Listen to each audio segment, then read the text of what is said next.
Hello guys, कल हमने पढ़ा था उत्तरी भारत एवं दक्षिण के प्रांतीय राजवंश। क्या पढ़ा था? उत्तरी भारत एवं दक्षिण के प्रांतीय राजवंश के इंपॉर्टेंट क्वेश्चंस किए थे। आज का हमारा टॉपिक है भक्ति और सूफी आंदोलन। कौन सा आंदोलन? भक्ति और सूफी आंदोलन। भक्ति और सूफी आंदोलन से जितने भी इंपॉर्टेंट क्वेश्चंस होंगे गाइस, जो हमारे प्रीवियस पेपर में आए होंगे, उनका हम अध्ययन करेंगे। चलिए तो हम स्टार्ट करते हैं। हमारा पहला क्वेश्चन है, फर्स्ट क्वेश्चन है, भक्ति आंदोलन का प्रारंभ किया गया था, यानी कि भक्ति आंदोलन का प्रारंभ किसने किया था? तो भक्ति आंदोलन का प्रारंभ किया था अलवार संतों द्वारा। किसके द्वारा हुआ था? अलवार संतों द्वारा। और कब हुआ था? तो ये आठवीं सदी में, क्या कहते हैं, दक्षिण में हुआ था। 8वीं सदी में कहाँ हुआ था? दक्षिण में हुआ था। ठीक है गाइस, कहाँ हुआ था? दक्षिण में। ठीक, हमारा नेक्स्ट है, भक्ति आंदोलन का उदय सर्वप्रथम द्रविड़ देश में हुआ तथा वहां से उसका प्रचार उत्तर में किया गया। भागवत पुराण में कहा गया है कि भक्ति द्रविड़ देश में जन्मी, कर्नाटक में विकसित हुई तथा कुछ काल तक महाराष्ट्र में रहने के बाद गुजरात में पहुंचकर जीर्ण हो गई, यानी कि फैल गई। भक्ति आंदोलन का सूत्रपात दक्षिण में 8वीं सदी में हुआ था। कब हुआ था? 8वीं सदी में महान दार्शनिक शंकराचार्य के उदय के साथ हुआ। कब हुआ? शंकराचार्य के उदय के साथ हुआ। उन्होंने विशुद्ध अद्वैतवाद का प्रचार किया। कैसा प्रचार किया? अद्वैतवाद का प्रचार किया। ठीक है गाइड। भक्ति आंदोलन को दक्षिण के वैष्णव अलवार संतों और शैव नायरों ने प्रसारित किया। किसने भक्ति आंदोलन को किसने प्रसारित किया था? तो वो किया था भक्ति आंदोलन को दक्षिण के वैष्णव अलवर संतों और शैव नायनार संतों ने प्रसारित किया। किसे? भक्ति आंदोलन को। ठीक है गाइस, हमारा नेक्स्ट है, भक्ति संस्कृति का भारत में पुनर्जन्म हुआ। जो भक्ति संस्कृति है उसका भारत में पुनर्जन्म कब हुआ था? तो उसका पुनर्जन्म हुआ था 15वीं और 16वीं शताब्दी में। कब हुआ था? 15वीं और 16वीं शताब्दी में। ठीक है गाइस, हमारा नेक्स्ट हैशटैग बुद्ध और मीरा के जीवन दर्शन में मुख्य साम्य था, यानी कि जो बुद्ध और मीरा का जो जीवन था उसमें मुख्य मेल क्या था, यानी कि ऐसी कौन सी बात थी जो दोनों में स्पष्ट होती है या दोनों में बताई गई है? तो वो थी कि संसार दुखपूर्ण है। संसार कैसा है? दुखपूर्ण है। बुद्ध ने भी अपने 4 आर्य सत्यों में भी बताया था कि जो संसार है दुख का कारण है। किसका कारण है? दुखों का कारण है। ठीक है गाइस, तो इसका आंसर क्या हो जाएगा? इसका आंसर हो जाएगा सी। ठीक है गाइस, नेक्स्ट क्वेश्चन है, कोई व्यक्ति किसी व्यक्ति से उसका धर्म, संप्रदाय या जाति ना पूछे, यह कथन किसने कहा था? यानी कि ये किसने कहा था कि कोई भी व्यक्ति किसी और व्यक्ति से उसका धर्म और उसकी जाति ना पूछे? तो ये किसने कहा था? ये कहा था रामानंद ने। किसने कहा था? रामानंद ने कहा था कि कोई भी व्यक्ति हो उसे दूसरे व्यक्ति के जाति और धर्म नहीं पूछना चाहिए। ठीक है गाइस, हमारा नेक्स्ट क्वेश्चन है, सभी भक्ति संतों के मध्य एक समान विशेषता थी, यानी कि जो जितने भी भक्ति संत थे उनके बीच में एक समान विशेषता थी। तो वो क्या थी? वो अपनी वाणी को उसी भाषा में लिखा और जिससे उनके भक्त समझते थे, या फिर पुरोहित वर्ग की सत्ता को नकारा, या स्त्रियों को मंदिर जाने को प्रोत्साहित किया, या मूर्ति पूजा को प्रोत्साहित किया। तो इसका आंसर है गाइस, अपनी वाणी को उसी भाषा में लिखा जिससे उनके भक्त समझ सकते थे, यानी कि उन्होंने अपने प्रवचन और उनके जो भी ख्यालात होते होंगे, जो भी उनकी मानसिक, जो भी वो अपने प्रवचन देते होंगे, जो भी अच्छी बात बोलते होंगे, वो ठीक उसी भाषा में लिखते थे, उसी भाषा में बोलते थे, जिससे उनके जो शिष्य होते थे या बाकी के लोग उनकी भाषा को या उनके विचारों को समझ सके। ठीक है गाइस, हमारा नेक्स्ट क्वेश्चन है, मध्ययुगीन भारत के धार्मिक इतिहास के संदर्भ में सूफी संत निम्नलिखित में से किस तरह के आचरण का निर्वाह करते थे? यानी कि जो मध्ययुगीन भारत था उसके जो धार्मिक इतिहास के संदर्भ में जो सूफी संत थे वो किस तरह का आचरण निर्वाह करते थे, यानी कि वो जो सूफी संत थे वो कैसे रहा करते थे, उनके रहन सहन, उनके प्रवचन वगैरह कैसे क्या होते थे? तो वो पहला है ध्यान साधना और स्वशासन नियमन। वो ध्यान साधना और स्वशासन नियमन करते थे, या एकांत में कठोर यौगिक व्यायाम करते थे, या एकांत में या अकेले जहाँ पे कोई शोर शराबा ना हो वहाँ पर कठोर व्यायाम करते थे, या श्रोताओं के आध्यात्मिक हर्षोन्माद उत्पन्न करने के लिए पवित्र गीतों का गायन करते थे, यानी कि जो उनके श्रोता यानी कि जो उनके भक्तजन होते थे उनको खुश करने के लिए या उनका मनोरंजन करने के लिए पवित्र गीतों का गायन करते थे। तो गाइस ये तीनों ही सही है। कैसे सही है? ये तीनों ही सही है। इसका आंसर हो जाएगा 1 2 3, तीनों ही सही है। ठीक है गाइस, तो इसका आंसर जो है वो नेक्स्ट पेज पर है, पर मैं आपको यही बता देती हूँ कि इसके तीनों आंसर सही होंगे। क्या होंगे? पहला, दूसरा, तीसरा ही इनका आंसर सही होगा। ठीक है गाइस, हमारा नेक्स्ट क्वेश्चन है, नेक्स्ट है कामरूप ने वैष्णव धर्म को लोकप्रिय बनाया। कामरूप ये एक राज्य है जो कहाँ पर, ये एक नगर है, ये कहाँ पर है, ये असम में है। कहाँ पर है? असम में है। ठीक है गाइस, कामरूप में वैष्णव धर्म को लोकप्रिय बनाया, यानी कि असम के जो कामरूप है क्षेत्र है उसको वैष्णव धर्म को लोकप्रिय किसने बनाया था? तो वो बनाया था शंकर देव ने। किसने बनाया था? शंकर देव ने कामरूप में वैष्णव को लोकप्रिय बनाया था, यानी जो वैष्णव धर्म था उसका प्रचार किया था और उसे वहाँ का लोकप्रिय धर्म बना दिया था। ठीक है गाइस, हमारा नेक्स्ट क्वेश्चन है। नेक्स्ट है सुप्रसिद्ध मध्यकालीन संत कौन से? शंकर देव संबंधित है, यानी कि शंकर देव किससे संबंधित है? तो शंकर देव संबंधित हैं गाइस वैष्णव संप्रदाय से। किससे? वैष्णव संप्रदाय से। और शंकर देव ने कामरूप में यानी कि असम में वैष्णव धर्म को लोकप्रिय बनाया था। कहाँ बनाया था? कामरूप, जो कि असम में है, वहाँ पर उन्होंने वैष्णव धर्म को लोकप्रिय बना दिया था। ठीक है गाइस, नेक्स्ट है असम एवं कूच बिहार में वैष्णव धर्म का प्रवर्तन किसने किया था? यानी कि असम में और कूच बिहार में वैष्णव धर्म का प्रवर्तन किसने किया था? तो वो किया था शंकर देव ने। किसने किया था? शंकर देव ने। ठीक है गाइस, और असम में, बिहार में तो कूच हो गया और असम में क्या था? तो असम में था कामरूप। क्या था? कामरूप, जहाँ पर शंकर देव ने वैष्णव धर्म का प्रचार किया था। ठीक है गाइस, हमारा नेक्स्ट है रामानुजाचार्य किससे संबंधित है? जो रामानुजाचार्य हैं वो किससे संबंधित है? तो वो हैं विशिष्टता द्वैत से। किससे? विशिष्टता द्वैत से। ठीक है गाइस, कौन से? विशिष्टता द्वैत। और ये जो रामानुज थे उन्होंने सगुण भक्ति पर जोर दिया था। किस पर? सगुण व्यक्ति पर जोर दिया था। किस पर? सगुण व्यक्ति पर। ये सगुण शाखा के क्या कहते हैं? प्रवर्तक थे। ठीक है गाइस, हमारा नेक्स्ट क्वेश्चन है। नेक्स्ट है शुद्ध अद्वैतवाद का प्रतिपादन किया। जो शुद्ध अद्वैतवाद है उसका प्रतिपादन किसने किया था? तो उसका प्रतिपादन किया था वल्लभाचार्य ने। किसने किया था? वल्लभाचार्य ने। और वल्लभाचार्य कहाँ के थे? तो ये थे तेलंगाना यानी कि तेलुगु से संबंधित थे। कौन थे? वल्लभाचार्य। ठीक है, और इन्होंने क्या किया था? तो इन्होंने शुद्ध अद्वैतवाद का प्रतिपादन किया था। ठीक है गाइस, हमारा नेक्स्ट क्वेश्चन है। नेक्स्ट है प्रभु वल्लभाचार्य की जन्मस्थली है, यानी कि प्रभु वल्लभाचार्य का जन्म कहाँ पर हुआ था? तो वो हुआ था चंपारण में। कहाँ हुआ था? चंपारण में। और कब हुआ था? तो वो हुआ था 1535 में। कब? 1535 में प्रभु वल्लभाचार्य का जन्म हुआ था। 1535। ठीक है गाइस, कब हुआ था? 1535 में प्रभु वल्लभाचार्य का जन्म हुआ था। कहाँ पर हुआ था? तो चंपारण में हुआ था। ठीक है गाइस, हमारा नेक्स्ट क्वेश्चन है। नेक्स्ट है निम्नलिखित में से कौन सुमेलित है, यानी कि इनमें से ऐसा कौन है जो एकदम सही मेल है? तो वो है अद्वैतवाद रामानुजाचार्य, ये गलत है। विशिष्टतावाद ये शंकराचार्य, ये भी गलत है। द्वैतवाद माधवाचार्य, ये सही है। तो इसका आंसर हमारा क्या हो जाएगा? इसका आंसर हो जाएगा सी। ठीक है गाइस, हमारा नेक्स्ट क्वेश्चन। नेक्स्ट है सूची 1 को सूची 2 से सुमेलित कीजिए और नीचे दिए गए कूट से सही उत्तर की जांच कीजिए, यानी कि इनमें से हमें चेक करना है कौन किस धर्म से, किस वाद से संबंधित है। तो वल्लभाचार्य किससे संबंधित है? तो वल्लभाचार्य संबंधित है पुष्टि मार्ग से। किससे?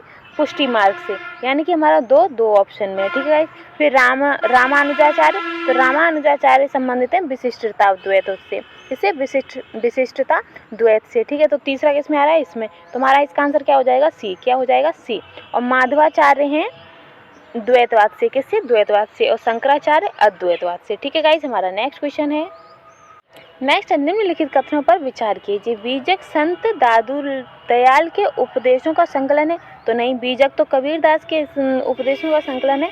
नेक्स्ट है पुष्टि मार्ग के दर्शन को माधवाचार्य ने प्रतिपादित किया था, ये भी गलत है। तो इसका आंसर क्या हो जाएगा? ना तो 1 और ना ही 2। ठीक है गाइस, क्या हो जाएगा? ना तो 1 ना ही 2। ठीक है गाइस, हमारा नेक्स्ट क्वेश्चन। नेक्स्ट निम्नलिखित में से किस भक्ति संत ने अपने संदेशों के प्रचार के लिए सबसे पहले हिंदी का प्रयोग किया, यानी कि इनमें से ऐसे कौन से हैं जिन्होंने सबसे पहले हिंदी भाषा में अपने संतों को लिखा था या उनका प्रचार किया था? तो वो थे रामानंद। कौन थे? रामानंद ने अपने उपदेशों को हिंदी भाषा में लिखा था। ठीक है गाइस, हमारा नेक्स्ट है मध्यकालीन भारत का जन्म प्रयाग में हुआ था। कहाँ पर? प्रयाग में। तो प्रयाग में किसका जन्म हुआ है? तो प्रयाग में हुआ है रामानंद का जन्म। किसका?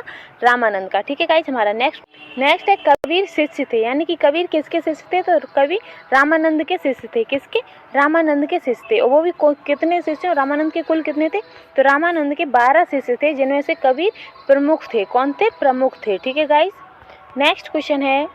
नेक्स्ट है बीजक का रचयिता कौन है, यानी कि जो बीजक है उसको किसने लिखा है? तो बीजक लिखा है कबीर ने। किसने लिखा है? कबीरदास ने। ठीक है गाइस, नेक्स्ट है कबीर एवं धर्मदास के मध्य संवादों का संकलन शीर्षक है, यानी कि कबीर एवं धर्मदास के जो मध्य संवाद है उसका संकलन किसमें है, तो उसका संकलन है गाइस, उसका संकलन है अमर मूल। क्या है? अमर मूल। किसका? कबीर और धर्मदास के जो बीच में जो संवाद हुआ था, जो चर्चा हुई थी, जो भाषण हुआ था, उसका संकलन का शीर्षक क्या है, तो उसका संकलन का शीर्षक अमर मूल था। ठीक है गाइस, हमारा नेक्स्ट क्वेश्चन है मलुकदास एक संत कवि थे। तो मलुकदास एक संत कवि थे, वो किससे संबंधित हैं, तो वो संबंधित हैं काड़ा से। किससे? काड़ा से। और काड़ा में इनका जन्म कब हुआ था, तो काड़ा में इनका जन्म हुआ था 1574 में। कब हुआ था? 1574 में मलुकदास का जन्म काड़ा में हुआ था। कहाँ? काड़ा में हुआ था। ठीक है गाइस, हमारा नेक्स्ट है संत घासीदास के पिताजी का नाम क्या था। जो संत घासीदास थे उनके पिता का नाम क्या था, तो उनके पिता का नाम था महंगू। कौन था? महंगू। और इनकी माता का नाम था अमरोतीन। क्या था?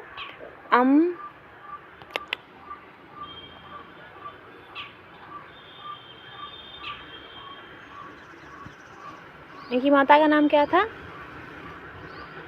अमरोतीन। क्या था?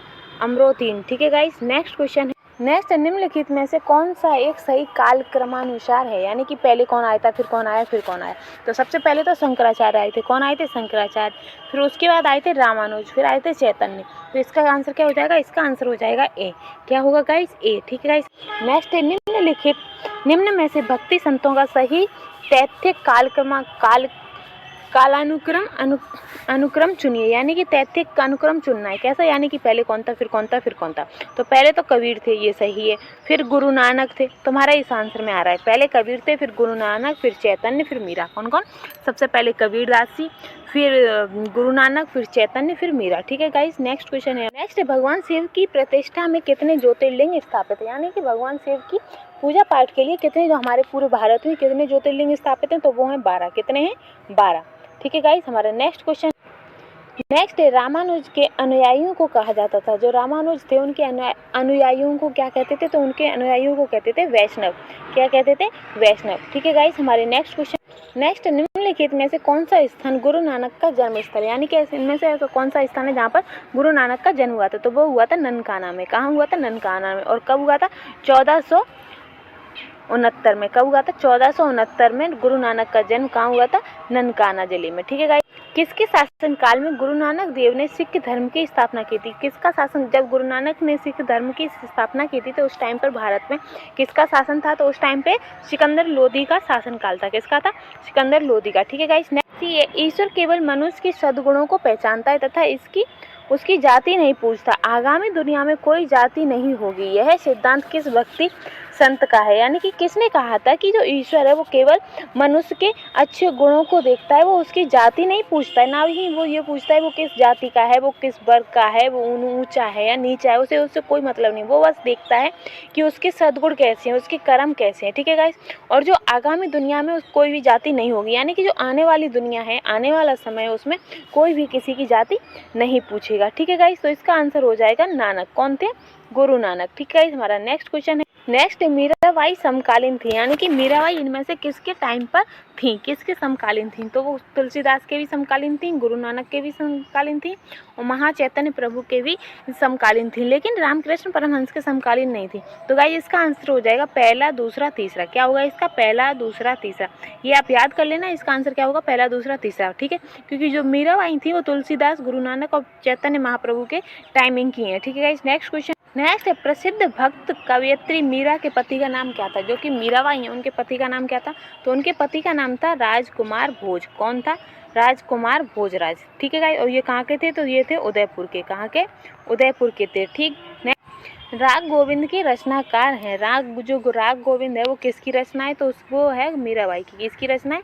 मीराबाई की। मीराबाई के पति की मृत्यु हो जाने के बाद उन्होंने कृष्ण भक्ति धारा में प्रवेश किया था और वो कृष्ण की भक्ति में लीन हो गई थी। ठीक है गाइस, और उन्होंने रचनाएं की थी, तो उनकी रचनाएं लिखी गई थी मीरा की पदावली में। किसमें? मीरा की पदावली में। ठीक है गाइस, उनकी रचनाएं और उनके गीतों का संग्रह किसमें मिलता है? तो मीरा की पदावली में। ठीक है गाइस, नेक्स्ट क्वेश्चन नेक्स्ट, निम्नलिखित संतों को उनके कालक्रम में नियोजित कीजिए, यानी कि इनमें हमें कालक्रम के अनुसार नियोजित करना है। पहले कौन थे? तो पहले थे नामदेव। कौन थे? नामदेव। तो हमारा तो ये आंसर क्लियर ही हो गया यहाँ से कि हमारा सी आंसर इसका सही है।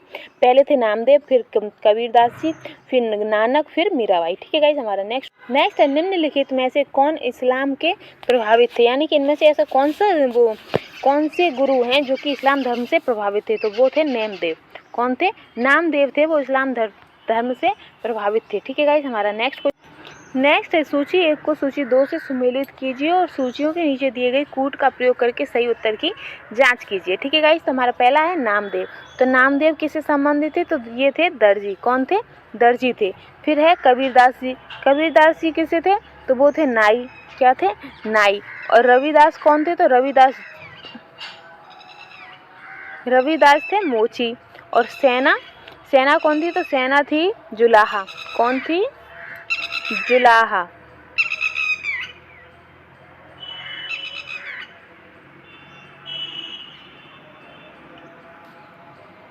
नामदेव हो गए दर्जी, कबीरदास जी हो गए जुलाहा। कबीरदास जी कौन थे? जुलाहा। और सेना थे नाई। सेना कौन थे? नाई। ठीक है गाइस, तो इसका आंसर हो जाएगा 3241। क्या होगा? 3241। ठीक है गाइस, हमारा नेक्स्ट है, चैतन्य महाप्रभु किस संप्रदाय से संबंधित है? तो चैतन्य महाप्रभु वैष्णव धर्म से संबंधित है। किससे? वैष्णव धर्म से। नेक्स्ट है, तुलसीदास किसके समकालीन थे? तो तुलसीदास कवि अकबर तथा जहांगीर के समकालीन थे। किसके? अकबर तथा जहांगीर के समकालीन थे। ठीक है गाइस, नेक्स्ट है, रामचरितमानस नामक ग्रंथ के रचयिता कौन है? यानी कि रामचरितमानस किसने लिखी थी? तो रामचरितमानस लिखी थी तुलसीदास ने। किसने लिखी थी? तुलसीदास ने। ठीक है गाइस, नेक्स्ट, निम्न में से कौन सी रचना संत तुलसीदास की नहीं है? इनमें से कौन सी रचना है जो संत तुलसीदास की नहीं है? तो वो है गीतावली, विनय पत्रिका, कवितावली। ये तो तुलसीदास की है, लेकिन जो साहित्य रत्न है ये तुलसीदास की नहीं है। ठीक है गाइस, नेक्स्ट, विनय पत्रिका के रचयिता हैं, यानी कि विनय पत्रिका किसने लिखी थी? तो वो लिखी थी तुलसीदास ने। किसने लिखी थी? तुलसीदास ने। ठीक है गाइस, निम्नलिखित युग्मों में कौन सही सुमेलित नहीं है? इनमें से ऐसा कौन सा है जो सही सुमेलित नहीं है? तो वो है रसखान। कौन है? रसखान रसिक प्रिय। ठीक है गाइस, बाकी का ध्रुवदास सही है, भगवत नामावली, नावादास भक्तमाला, उस्मान चरित्रावली, लेकिन रसखान है, रसखान की रसिक प्रिया नहीं है। ठीक है गाइस, नेक्स्ट है, निम्नलिखित में से कौन बरकरी संप्रदाय का संत था? इनमें से ऐसा कौन से हैं जो बरकरी संप्रदाय के संत थे? वो थे नामदेव। कौन थे? नामदेव बरकरी संप्रदाय के संत थे। ठीक है गाइस, नेक्स्ट है, बरकरी संप्रदाय की मुख्य पीठ अवस्थित है, यानी कि जो बरकरी संप्रदाय है उसकी मुख्य पीठ कहाँ पर है? तो उसकी मुख्य पीठ है गाइस, उसकी मुख्य पीठ है पंढरपुर। कौन सा? पंढरपुर। कौन सा? पंढरपुर। ठीक है गाइस, नेक्स्ट है, भक्त तुकाराम कौन से मुगल सम्राट के समकालीन थे? जो भक्त तुकाराम है वो किससे संबंधित है? तो वो हैं जहांगीर से संबंधित। किससे? जहांगीर से। ठीक है गाइस, नेक्स्ट है, निम्नलिखित में से कौन भक्ति आंदोलन का प्रस्तावक नहीं है? इनमें से ऐसा कौन है जिन्होंने भक्ति आंदोलन का प्रस्तावक नहीं किया था या उसका प्रचार नहीं किया था? तो वो है नागार्जुन। कौन है? नागार्जुन, जिन्होंने भक्ति आंदोलन किए, प्रस्तावक नहीं थे। ठीक है गाइस, नेक्स्ट नीचे 2 कथन दिए गए हैं। एक कथन को ए तथा दूसरे कथन को आर कहा गया है। कथन ए, यानी कि मध्यकाल में संगीत पर संस्कृत में लिखी गई अनेक पुस्तकों का फारसी में अनुवाद किया गया था।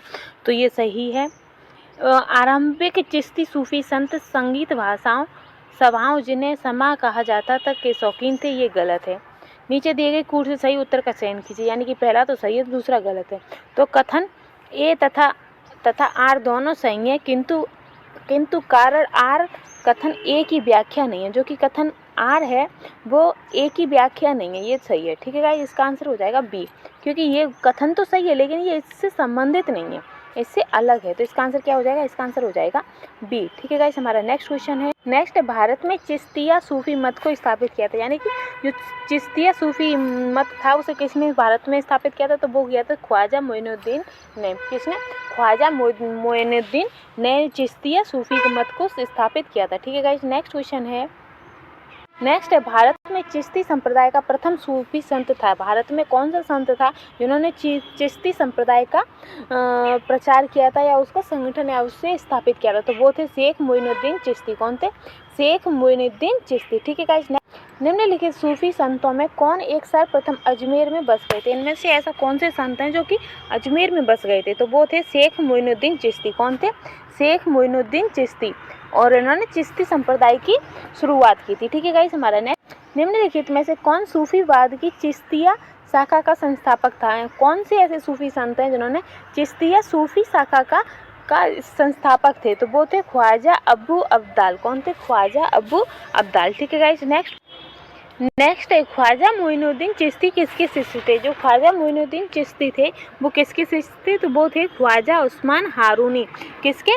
ख्वाजा उस्मान हारूनी के शिष्य थे। ठीक है गाइस, नेक्स्ट क्वेश्चन है, ख्वाजा मोइनुद्दीन चिश्ती शिष्य थे। ख्वाजा मोइनुद्दीन चिश्ती किसके शिष्य थे? तो वो थे ख्वाजा उस्मान हारूनी के। किसके? ख्वाजा उस्मान हारूनी के शिष्य थे। कौन? ख्वाजा मोइनुद्दीन चिश्ती। ठीक है गाइस, नेक्स्ट है शेख निजामुद्दीन औलिया शिष्य थे। तो शेख निजामुद्दीन औलिया किसके शिष्य थे? बाबा फरीद के। किसके थे? बाबा फरीद के शिष्य शेख निजामुद्दीन औलिया थे। ठीक है गाइस, हमारा नेक्स्ट है शेख निजामुद्दीन औलिया की दरगाह स्थित है। जो शेख निजामुद्दीन औलिया हैं इनकी दरगाह कहाँ पर स्थित है? तो इनकी दरगाह स्थित है दिल्ली में। कहाँ पर? दिल्ली में। ठीक है गाइस, नेक्स्ट है, नीचे दो वक्तव्य दिए जिनमें एक को कथन और दूसरे को आर कारण कहा गया, यानी कि जो एक कथन है वो आर का कारण है। ठीक है गाइस, तो कथन ए है, भारत में सूफियों के चिश्ती संप्रदाय धर्म संघ का प्रवर्तक और सर्व प्रमुख व्यक्ति ख्वाजा मोइनुद्दीन चिश्ती था। यानी ख्वाजा मोइनुद्दीन चिश्ती जो थे भारत में सूफियों के चिश्ती धर्म का उन्होंने प्रवर्तक और प्रमुख व्यक्ति थे। तो ये तो सही है। उसका कारण है चिश्ती धर्म संघ ने अपना नाम अजमेर में स्थित ग्राम चिश्त से लिया है। तो ये गलत है। तो इसका आंसर क्या हो जाएगा?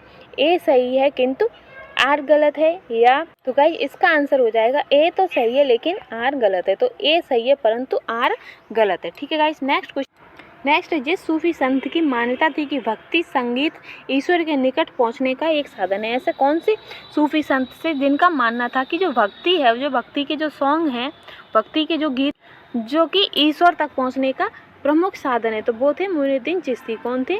मोइनुद्दीन चिश्ती। ठीक है गाइस, हमारा नेक्स्ट क्वेश्चन है, नेक्स्ट, निम्न में से कौन चिश्ती सिलसिले से संबंधित नहीं है? किससे? सिलसिले से।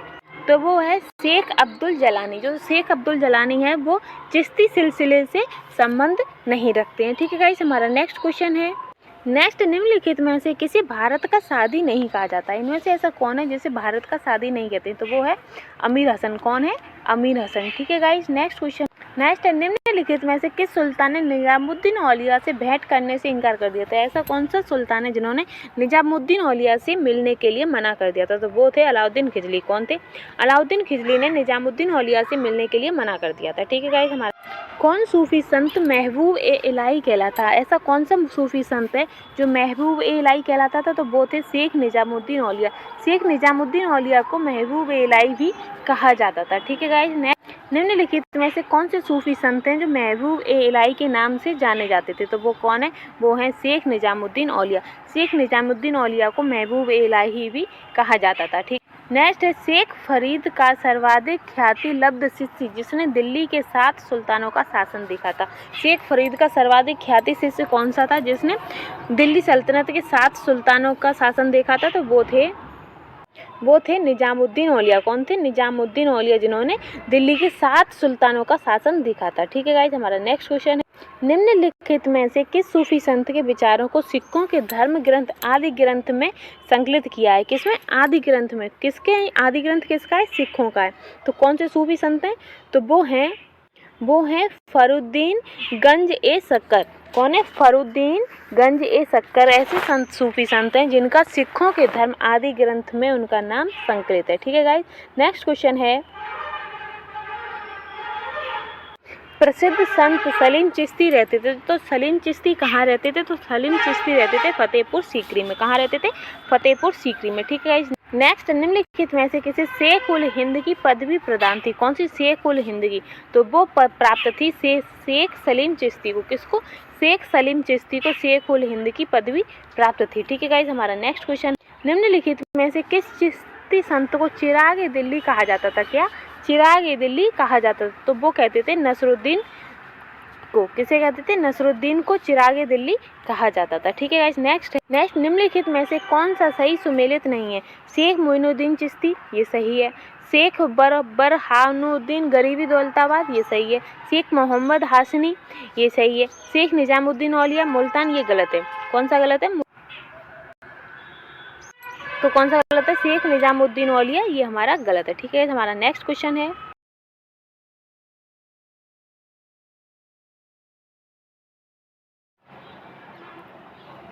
गाइस, तो नेक्स्ट क्वेश्चन है, सूची 1 को सूची 2 से सम्मिलित करें व नीचे दिए गए कोड से सही उत्तर की जांच कीजिए। तो ख्वाजा मोइनुद्दीन चिश्ती किससे संबंधित हैं? तो वो संबंधित हैं चिश्तिया से। किससे? चिश्तिया धर्म से। ठीक है। फिर है शेख अहमद सर हिंदी किससे संबंधित हैं? तो वो हैं नक्शबंदिया से। किससे? नक्शबंदिया से। और दारा शिकोह संबंधित थे कादरिया से।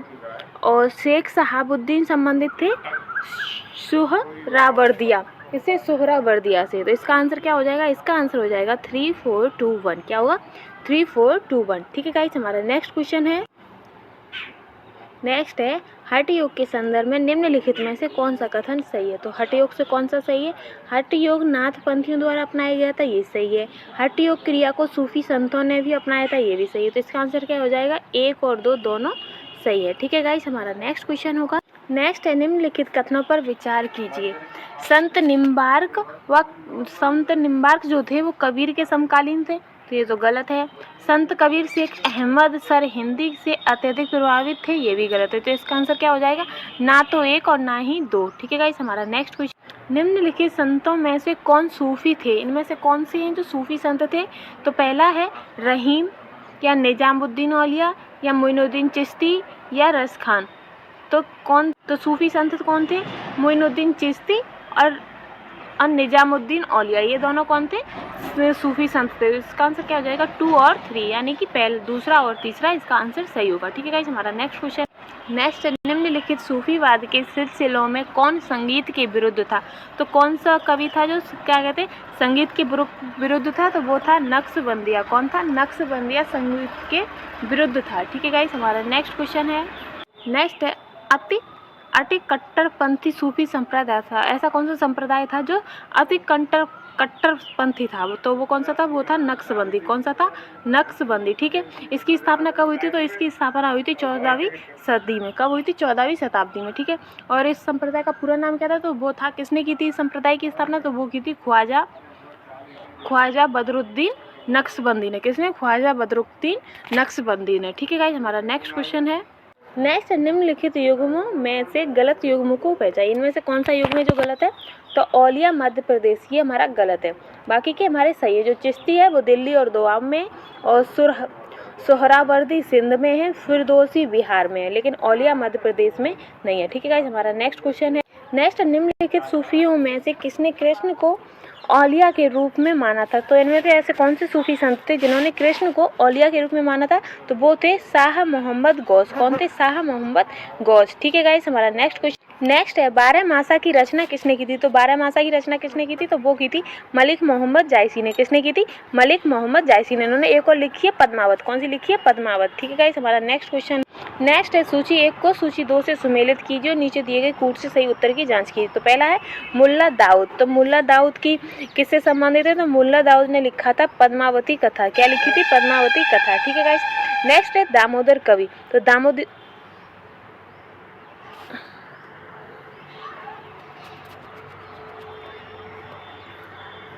मुल्ला दाऊद, तो मुल्ला दाऊद ने लिखा था चंदायान। क्या लिखा था? चंदायान। ठीक है गाइस। और दामोदर कवि ने लिखा था पद्मावती कथा। क्या लिखी थी? पद्मावती की कथा। और सोमनाथ ने लिखा था राग विबोध। क्या लिखा था? राग विबोध। और अमीर खुसरो ने आशिकी। तो इसका आंसर क्या हो जाएगा? तो इसका आंसर हो जाएगा 1 3 4 2। क्या हो जाएगा? 1 2 4 3। नेक्स्ट क्वेश्चन है। नेक्स्ट है, प्रतिवर्ष प्रसिद्ध सूफी संत हाजी वारिस अली साहब की मजार पर मेला लगता है। तो वो मेला कहाँ लगता है? तो वो लगता है देवा शरीफ में। कहाँ?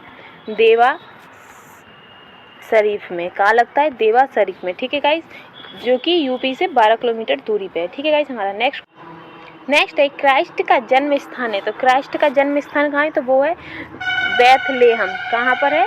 बेथलेहम में क्राइस्ट का जन्म भूमि है। ठीक है गाइस, हमारा नेक्स्ट नेक्स्ट है ईस्टर त्यौहार के पीछे ईसाइयों की भावना थी। जो ईस्टर त्यौहार है उसके पीछे ईसाइयों की क्या भावना थी? तो उसके पीछे ईसाइयों की भावना थी कि इस दिन ईसा मसीह ने पुनर्जन्म लिया था। क्या लिया था? उन्होंने अपना दूसरा जन्म लिया था। ठीक है गाइज, हमारा नेक्स्ट, कौन सा ईसाई संत पशु पक्षियों से प्रेम के लिए विख्यात है? कैसे? पशु पक्षियों से प्रेम के लिए विख्यात है। तो वो कौन से संत थे? तो वो थे असीसी के संत फ्रांसिस। कौन से थे?